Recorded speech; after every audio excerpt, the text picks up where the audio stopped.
എല്ലാവർക്കും എൻ്റെ പുതിയ വീഡിയോയിലേക്ക് സ്വാഗതം. ഈ വീഡിയോയിൽ ഞാൻ പറയാൻ പോകുന്നത് കരിയറിൽ വളരെയധികം നിരാശപ്പെട്ട് ജീവിക്കുന്ന ഒരുപാട് ജനവിഭാഗങ്ങൾ ഉണ്ട്. അപ്പോൾ അവരെക്കുറിച്ചാണ്, അവരെ ആശ്വസിപ്പിക്കുന്ന ചില കാര്യങ്ങളാണ് ഞാൻ പറയുന്നത്. അപ്പോൾ നമുക്കറിയാം, പല കുട്ടികളും പരാജയപ്പെടുന്ന മേഖലയാണ് നീറ്റ് എഴുതിയിട്ട്, അല്ലെങ്കിൽ JEE, അല്ലെങ്കിൽ Kerala PSC, union public service commission, civil service examination, railway, bank, അതുപോലെ അങ്ങനെ പലതരം ജോലികളുണ്ട്. അപ്പോൾ ആ ജോലികളിലൊക്കെ എത്തപ്പെടുന്നത് ലക്ഷക്കണക്കിന് ആൾക്കാർ മത്സരിച്ചിട്ട് അതിൽ വളരെ ചുരുങ്ങിയൊരു ശതമാനത്തിന് മാത്രമേ ഉള്ളൂ അവർ വിജയിക്കുന്ന ഒരു രീതി വരുന്നുള്ളൂ. അപ്പോൾ നമ്മൾ ഓർക്കേണ്ടത് ഭൂരിഭാഗം ആൾക്കാർക്ക് കിട്ടുന്നില്ല. അപ്പോൾ ആ യാഥാർത്ഥ്യം നമ്മൾ ഉൾക്കൊള്ളണം. ഇനി എനിക്ക് മറ്റൊന്ന് ചോദിക്കാനുള്ളത്, നിങ്ങൾക്ക് ഒരു ജോലി കിട്ടിയില്ല, ഒരു വലിയ ജോലി കിട്ടിയില്ല എന്ന് കരുതുമ്പോൾ നിങ്ങൾ യഥാർത്ഥത്തിൽ അതിലൂടെ ആഗ്രഹിച്ചത് എന്താണ് എന്നുള്ളത് നിങ്ങളിപ്പോൾ തന്നെ ഒന്ന് വ്യക്തമാക്കണം. അതായത് ഒന്നെങ്കിൽ പണം, അല്ലെങ്കിൽ പ്രശസ്തി, സമൂഹത്തിലുള്ള നിങ്ങളുടെ ഒരു വലിമ, ഇങ്ങനെ പലതരം കാര്യങ്ങളായിരിക്കും നിങ്ങളെ ആ ജോലിയുമായിട്ട് ബന്ധപ്പെട്ട് നിങ്ങളുടെ മനസ്സിനെ പിടിച്ചു വലിക്കുന്നത്. അപ്പോൾ നിങ്ങൾ ഓർക്കണം, ഇതിനെല്ലാം ഓൾട്ടർനേറ്റീവ് ഉണ്ട്. അതായത് പകരമായിട്ട് വേറെ വഴിയിലൂടെ സഞ്ചരിച്ചാൽ ഇതെല്ലാം നിങ്ങൾക്ക് നേടാൻ പറ്റും. പ്രശസ്തി നേടണമെങ്കിൽ നിങ്ങൾക്ക് ഈ ഒരു കരിയർ വേണമെന്നില്ല, മറ്റ് വേറെ എന്തെങ്കിലും കാര്യം ചെയ്ത് കഴിഞ്ഞാൽ, ഉദാഹരണത്തിന് സോഷ്യൽ മീഡിയയിലൂടെ ഒരു നന്മമരമായി കഴിഞ്ഞാൽ നിങ്ങൾക്ക് പ്രശസ്തി നേടാൻ പറ്റും. ഇനി പണം ഉണ്ടാക്കുന്നത് നിങ്ങൾക്കൊരു കച്ചവടം നടത്തിയാലും ചെയ്യാൻ പറ്റും, അല്ലെങ്കിൽ പലതരം കാര്യങ്ങൾ വഴി നിങ്ങൾ ഉദ്ദേശിക്കുന്ന ഈ വലിയ ജോലി തന്നെ വേണമെന്നില്ല പണം ഉണ്ടാക്കാനായിട്ട്. ഇനി മറ്റൊന്നുള്ളത്, നിങ്ങളുടെ മനസ്സിലെ അഹങ്കാരം കളയുക എന്നുള്ളതാണ്. ഈ അഹങ്കാരം നിൽക്കുന്നത് കൊണ്ടാണ് നിങ്ങൾ ഒരു വലിയ ജോലിക്ക് മാത്രമേ ഞാൻ പോകൂ, ചെറിയ ജോലി കൊണ്ട് ഞാൻ താല്പര്യപ്പെടുന്നില്ല, അല്ലെങ്കിൽ ഞാനത് ജോലി ചെയ്യുന്നില്ല, അല്ലെങ്കിൽ എനിക്കത് മടുപ്പാണ്, ഞാൻ വിട്ടു നിൽക്കുകയാണ്, ഞാൻ ഇനി ജോലിക്ക് പോകുന്നില്ല, ഇങ്ങനെ പലതരം സാഹചര്യം വഴി നിങ്ങൾ പേരൻസിനെയൊക്കെ ബുദ്ധിമുട്ടിക്കുന്നത്. അപ്പോൾ നിങ്ങൾ ഓർക്കണം, ഈ സമയത്ത് നിങ്ങളെപ്പോലെ അറിവ് നേടാനോ, അല്ലെങ്കിൽ കോളേജിലൊക്കെ പഠിക്കാനോ, അല്ലെങ്കിൽ ജോലി കിട്ടാനോ, വിദ്യാഭ്യാസം കിട്ടാനോ ഇങ്ങനെയൊന്നും സാധ്യതയില്ലാത്ത അനേകം രാജ്യങ്ങൾ നമ്മുടെ ഭൂമിയിലുണ്ട്. Sudan, Chad, Central African Republic, Mali, Afghanistan, Sierra Leone, Somalia, ഇങ്ങനെ അനേകം രാജ്യങ്ങളിൽ കാര്യമായ വിദ്യാഭ്യാസമോ ഭരണമോ അല്ലെങ്കിൽ ജോലിയോ ഒന്നുമില്ല. നിങ്ങൾ ഈ ഭൂമിയിൽ എവിടെ വേണമെങ്കിലും ജനിക്കാമായിരുന്നല്ലോ. അപ്പോൾ നിങ്ങൾ ഈ കേരളത്തിൽ ജനിച്ചതുകൊണ്ട് നിങ്ങൾക്ക് അനേകം തൊഴിലിന് സാധ്യതയുണ്ട്. അപ്പോൾ ഏറ്റവും മുന്തിയ ജോലി മാത്രമേ നിങ്ങൾ ചെയ്യൂ എന്ന് വാശി പിടിച്ചാൽ അതിൻ്റെ പേര് അഹങ്കാരം എന്നായിരിക്കും. ഇനി വലിയൊരു ജോലി കിട്ടിയെന്ന് പറഞ്ഞ് നിങ്ങൾക്ക് ആയുഷ്കാലം സുഖമായിട്ട് ജീവിക്കാമെന്നൊക്കെയുള്ളത് ചില മിഥ്യാധാരണയാണ്. ഉദാഹരണം ഞാൻ പറയാം. കോവിഡിൻ്റെ സമയത്ത് ഞാൻ ഓർത്തു പോവുകയാണ്, പത്രവാർത്ത ഒരെണ്ണം കണ്ടത്. 32 വയസ്സുള്ള ഒരു PG ഡോക്ടർ, വളരെ പ്രശസ്ത രീതിയിൽ ജോലി ചെയ്തുകൊണ്ടിരുന്ന ഡോക്ടറാണ്, വളരെ ഡെഡിക്കേറ്റഡ് ആയിരുന്നു. അദ്ദേഹത്തിന് കോവിഡ് ബാധിച്ച് അദ്ദേഹം മരണമടഞ്ഞു, അതും ഈ ജോലിക്കിടയിൽ.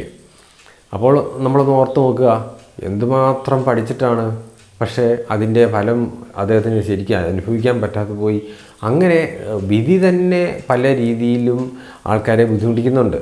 അപ്പോൾ നമ്മൾ ഓർക്കേണ്ടത്, ഈശ്വര നിയോഗം, ദൈവഹിതം എന്നുള്ളത് നമ്മളിൽ പ്രയോഗിക്കാൻ, നമ്മളിൽ പ്രപഞ്ചശക്തി പ്രയോഗിക്കാനായിട്ട് നമ്മൾ നിന്നു കൊടുക്കണം. അതായത് ചെറിയ ജോലിക്ക് നമ്മൾ നിന്നു കൊടുക്കണം. അങ്ങനെ വരുമ്പോൾ ചെറിയ ജോലി ആത്മാർത്ഥമായിട്ട് ചെയ്യുന്ന ഒരാൾക്കേ ഉള്ളൂ വലിയ ജോലി കിട്ടിയാലും ആത്മാർത്ഥമായിട്ട് ചെയ്യാൻ പറ്റൂ എന്നുള്ളതാണ് ഒരു യാഥാർത്ഥ്യം. പിന്നെ സ്വന്തം കഴിവും ആഗ്രഹവും രണ്ടും രണ്ടായിരിക്കും പലർക്കും. സ്വന്തം കഴിവും കഴിവുകേടും ശരിക്കും മനസ്സിലാക്കാതെ വലിയൊരു കാര്യത്തിന് ഇറങ്ങി പുറപ്പെട്ടു കഴിഞ്ഞാൽ എന്തായിരിക്കും? നിരാശയായിരിക്കും. ഇപ്പോൾ ഉദാഹരണത്തിന് കണക്ക്, അതായത് മാത്തമാറ്റിക്സ് ഒട്ടും അറിയാൻ വയ്യാത്ത ആളിന് എൻജിനീയർ ആകാൻ പോകണമെന്ന് പറഞ്ഞു കഴിഞ്ഞാൽ പലപ്പോഴും അത് പരാജയത്തിലേ കലാശിക്കുകയുള്ളൂ. അതുപോലെ രക്തം കണ്ടാൽ പേടിയാകും, തല കറങ്ങും എന്നുള്ള ആൾ ഡോക്ടറാകാൻ പോയാൽ എങ്ങനെയാണ് ശരിയാകുക? അങ്ങനെ പൊരുത്തക്കേട് നിങ്ങളിൽ തന്നെ പലതും കാണും. അതായത് നിങ്ങളുടെ കഴിവുകേടുകൾ പലതും കാണും.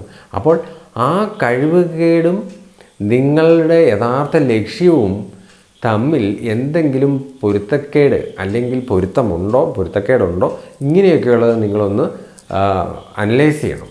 യാതൊരു കഴിവുമില്ലാത്ത മേഖലയിൽ അല്ലെങ്കിൽ എന്തെങ്കിലും അതുപോലെ തടസ്സം അല്ലെങ്കിൽ പേടി ഇങ്ങനെയൊക്കെ ഉള്ളതിന് നിങ്ങൾ അതിലേക്ക് പോകരുത്. അങ്ങനെ പോയിട്ട് യാതൊരു കാര്യവുമില്ല, നിങ്ങൾക്ക് നിരാശയായിരിക്കും ഫലം. അത് നന്നായിട്ട് ജോലി ചെയ്ത് തീർക്കാൻ പറ്റത്തില്ല.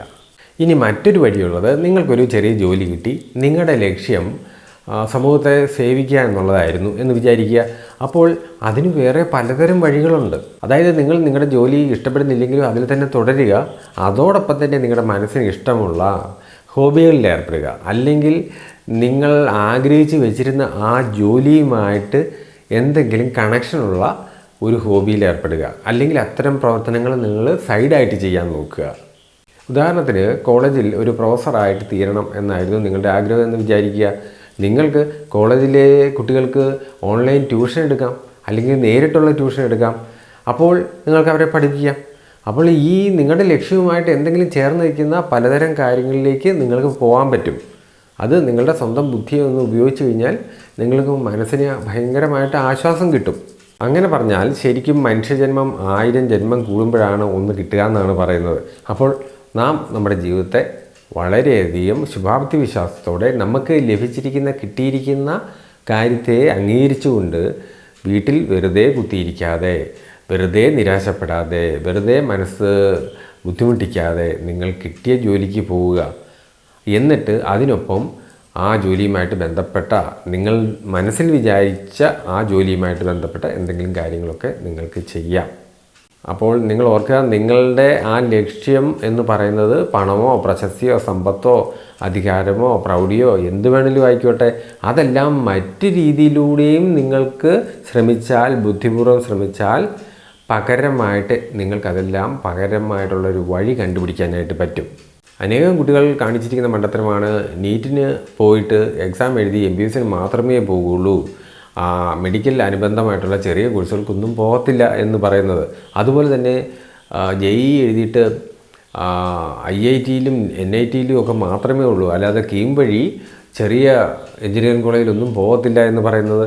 അതുപോലെ PSC, കേരള PSCയുടെ എഴുതിയിട്ട് ചെറിയ ജോലികളിലൊന്നും കയറത്തില്ല, അതിൻ്റെ KS പോലെയോ അല്ലെങ്കിൽ സെക്രട്ടേറിയറ്റ് അസിസ്റ്റൻ്റ് പോലെ അല്ലെങ്കിൽ അതുമായിട്ട് ബന്ധപ്പെട്ട അങ്ങനെ വലിയ ജോലികൾക്ക് മാത്രമേ പോകൂ, ആ എക്സാം മാത്രമേ എഴുതുള്ളൂ എന്ന് വിചാരിക്കുന്ന എന്നുള്ള ഒരു ദുശാഠ്യം അങ്ങനെ വന്നു കഴിഞ്ഞാൽ നിരാശയായിരിക്കും ഫലം. നമ്മുടെ മനസ്സിനെ പരമാവധി സങ്കുചിതമാക്കാതെ പരമാവധി വികസിപ്പിക്കുക, നമ്മുടെ കാഴ്ചപ്പാടുകളെ വളരെ വിശാലമാക്കുക. അന്നേരം നമ്മുടെ മനസ്സിന് ഒരുപാട് ആശ്വാസം കിട്ടും.